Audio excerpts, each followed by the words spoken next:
ये है ABC news AGT live.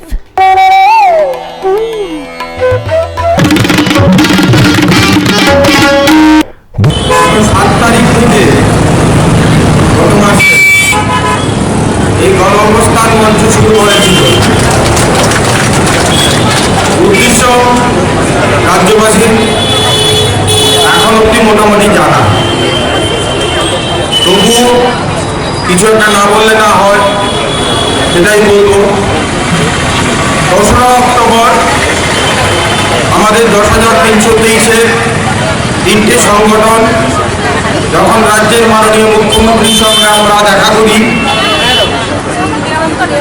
ওনার সঙ্গে আলোচনা করি, উনি সেদিন আশ্বস্ত করেছিলেন যে 1-2 মাসের মধ্যে আমাদের স্থায়ী সমাধান হবে। আমরা দায়িত্বশীল সংগঠন হিসাবে সেদিন দায়িত্ব নিয়েছিলাম। কোনো ধরনের আন্দোলন কর্মসূচি আমরা হাতে নিইনি,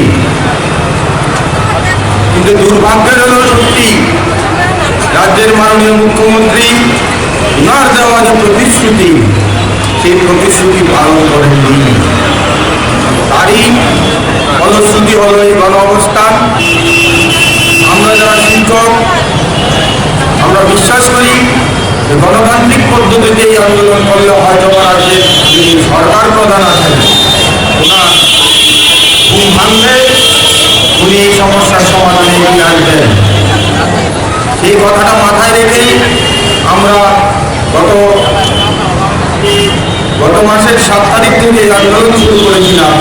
আজও আমরা এই আন্দোলনে আছি, মঞ্চে এখনো বসে আছি। আজকের এই গণ অবস্থানে বক্তব্য রাখার উদ্দেশ্য খুব সংক্ষিপ্ত, কারণ দীর্ঘদিন ধরে একই বিষয় নিয়ে আমরা বক্তব্য রেখে যাচ্ছি। রাজ্য সরকার নির্বাক। এই মাসের 1 তারিখ আমরা একটা সিদ্ধান্ত নিয়েছিলাম জয়েন্ট মুভমেন্ট কমিটির পক্ষ থেকে যে আমরা ওয়েস্ট ডিস্ট্রিক্টের ডিস্ট্রিক্ট এডুকেশন অফিসে যাব এবং ওনার কাছে বিদ্যালয়ে যাওয়ার অনুমতি চাইব।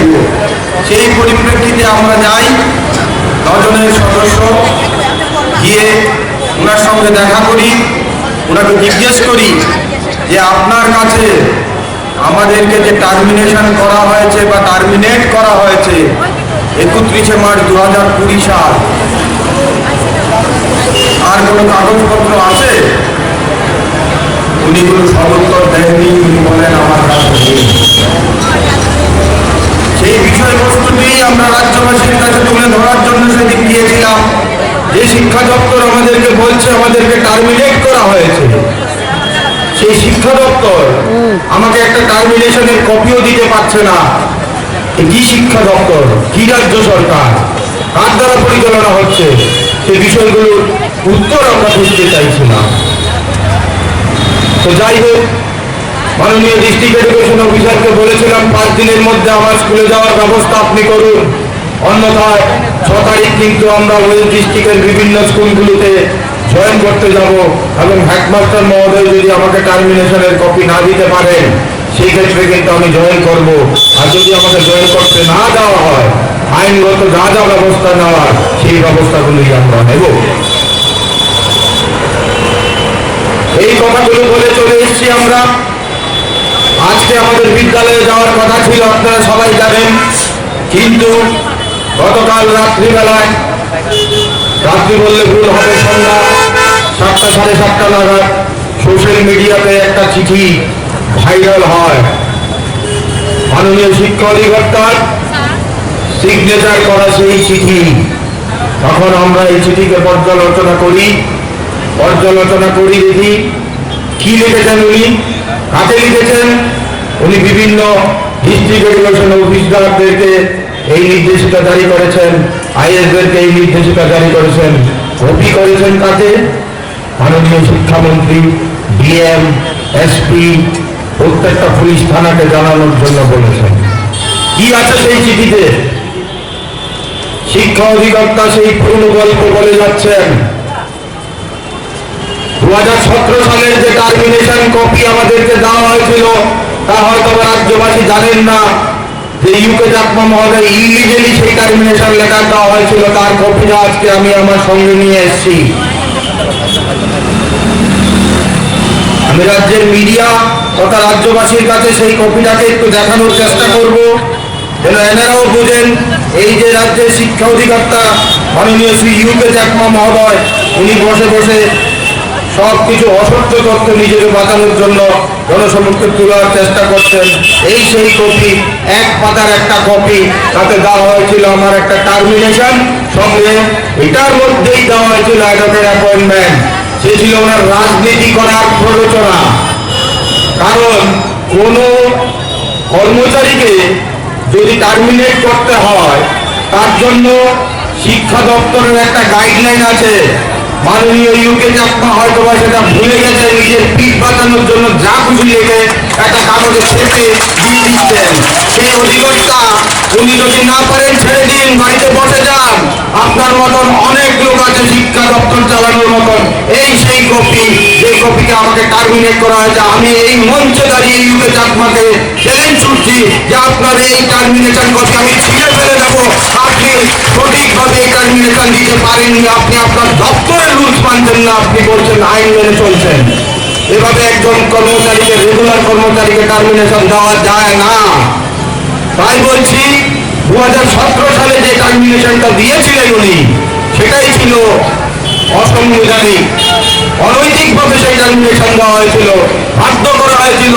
আমরা যদি এটাকে না যেতাম, সে সময় আমার খাবার জোগানের ব্যবস্থা ছিল না, তাই বাধ্যতামূলকভাবে যেন এই টার্মিনেশনটা আমরা অ্যাকসেপ্ট করি, সেই প্ররোচনা করেছিলেন, সেই দুর্বিসন্ধি সেদিন রচনা করেছিলেন এই ইউকে চাকমা মহোদয়। এবং তারই ফলশ্রুতিতে আমরা সেটা অ্যাকসেপ্ট করে অ্যাডকের কাজে জয়েন করি। কিন্তু পরবর্তীতে যখন আমরা সেই বিষয়গুলোকে একটু ঘাটানো শুরু করি, যে উনি তো বলছেন আমরা নাকি হাইকোর্ট তথা সুপ্রিম কোর্টের জাজমেন্টে আমাদের চাকরিটা হারিয়েছি, তাহলে হাইকোর্ট এবং সুপ্রিম কোর্টের জাজমেন্টে কি আছে সেটাও আমাদের জানা দরকার। সেগুলো আমরা ঘাটাতে শুরু করি, ঘাটতে ঘাটতে একটা সময় দেখতে পাই আরে না, মিথ্যা, সম্পূর্ণ মিথ্যা। ইউকে চাকমা মহোদয় সম্পূর্ণ মিথ্যা ভাবেই আমাদেরকে, রাজনৈতিক ভাবে আমাদেরকে টার্মিনেট করেছেন। তার প্রমাণ হলো আমাদের যে হাইকোর্টের জাজমেন্ট কপিটা, তার প্রমাণ হলো আমাদের সেই হাইকোর্টের জাজমেন্টের কপিটা 219 পৃষ্ঠার সেই কপি, তাও রাজ্যবাসীর কাছে আমরা তুলে ধরতে চাই। এই সেই হাইকোর্টের জাজমেন্ট, যে হাইকোর্টের জাজমেন্টের মধ্যে যদি কোথাও এই শিক্ষা অধিকারটা আমার নাম খুঁজে বের করে দেয়, এই গণঅভ্যুত্থান থেকে এই মুহূর্তে এই বিষয় ছাড় চলে যাবে। আর নাহলে আপনি গাড়ি থেকে বেরিয়ে যান, নাহলে কিন্তু পুলিশ দিয়ে আপনাকে রক্ষা করতে পারবে না, পুলিশ আপনাকে রক্ষা করতে পারবে না। ইউকে চাকমা এই সেই হাইকোর্টের জাজমেন্ট, এই জাজমেন্টে কোথায় আছে আমার নাম বের করে দেখান, কোথায় আছে আমার নাম বের করে দেখান ইউকে চাকমা। আপনি যে চিঠি দিয়েছেন তার উত্তর আপনাকে দিতে হবে। পুলিশ ঘেরাও করে আপনাকে রক্ষা করতে পারবে না। 10,323 জীবন যদি শেষ হয়, আপনিও বাঁচবেন না। আজকে 79 জনের মৃত্যুর দায়ভার আপনাকে নিতে হবে, আপনাকে নিতে হবে।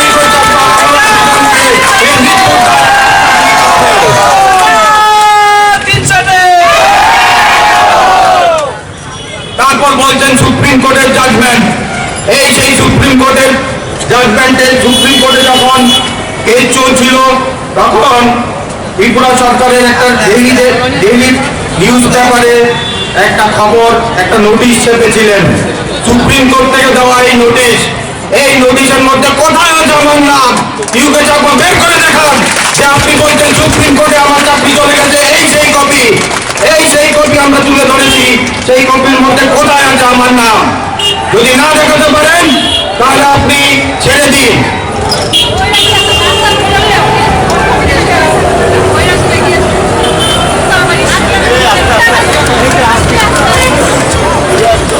আমরা প্রমাণ দিয়ে কথা বলি, যে কারণে গতকালকে মিডিয়ার বন্ধুরা যখন এসেছিলেন, আমরা এই মঞ্চ থেকে মাননীয় শিক্ষা অধিকর্তাকে চ্যালেঞ্জ ছুড়ে দিয়েছিলাম, আসুন বসুন, আপনি বসুন, আমরা বসবো, সামনে থাকবে মিডিয়া, আপনি হাইকোর্টের রায়ে আমার নাম কোথায় আছে? সুপ্রিম কোর্টে আমার নাম, আমি প্রমাণ করে দেব কার নাম আছে সুপ্রিম কোর্ট এবং হাইকোর্টের ভার্ডিক্টে, সেই মূলে আপনি টার্মিনেশন করুন। তাই 2017 সালে যে টার্মিনেশনের কপিটা আপনি দিয়েছিলেন সেটাও ছিল ইলিগেল।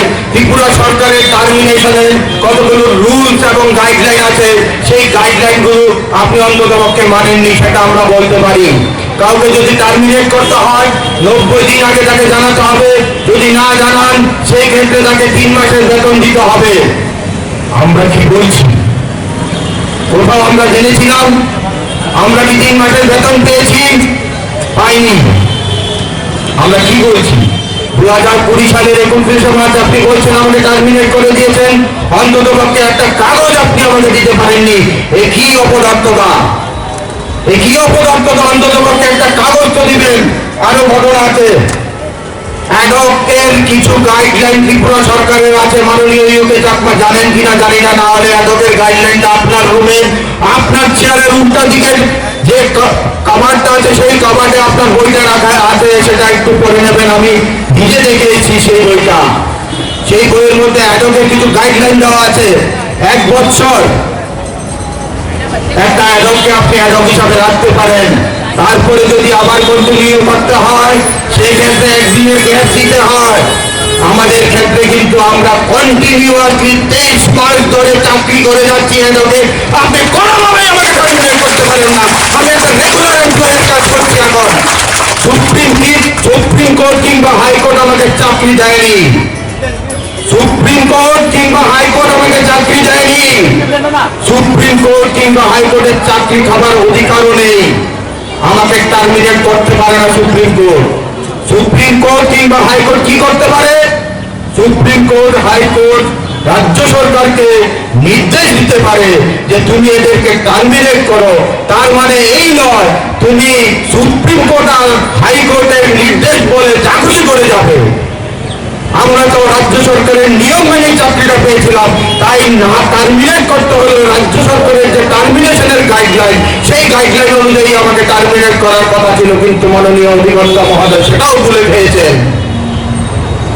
উনি আমাদের কালকে যে চিঠিটা আমরা সামাজিক মাধ্যমে দেখলাম, বলছে বেসলেস, আপনার চাকরিটা বেসলেস, আপনি চাকরিটা ছেড়ে দিন, আপনি একটা বেসলেস করুন। শিক্ষকদের বলছেন বেসলেস, শিক্ষকদের বলছেন বেসলেস। আপনি তো শিক্ষকতা করেননি, আপনি একজন টিসিএস অফিসার ছিলেন, আপনি শিক্ষকতার মর্ম কোথায় বুঝবেন? কোথায় বুঝবেন? আপনার তো ইংরেজি পড়ার অধিকারই নেই, আপনি জাজমেন্টটা পড়তেই পারেননি, বুঝতেই পারেননি 127 পেরাতে কি বলেছেন। আপনি ছেড়ে দিন, যদি লজ্জা থাকে পদত্যাগ করুন, আপনি লজ্জা থাকলে আপনি পদত্যাগ করুন, নাহলে আমাদের সামনে আসুন মিডিয়ার সামনে। আমরা দায়িত্ব নিয়ে বলছি, প্রমাণ করে দেবো কাদের চাকরি গেছে, কাদের চাকরি যায়নি। শুনতে যান, সামনে যান, পুলিশ দিয়ে পুলিশ লেলিয়ে আপনি কিছু করতে পারবেন না।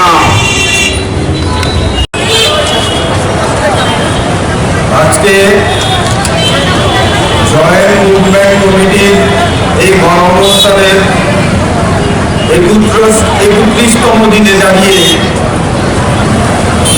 প্রথমেই জয়েন্ট মুভমেন্ট কমিটির পক্ষ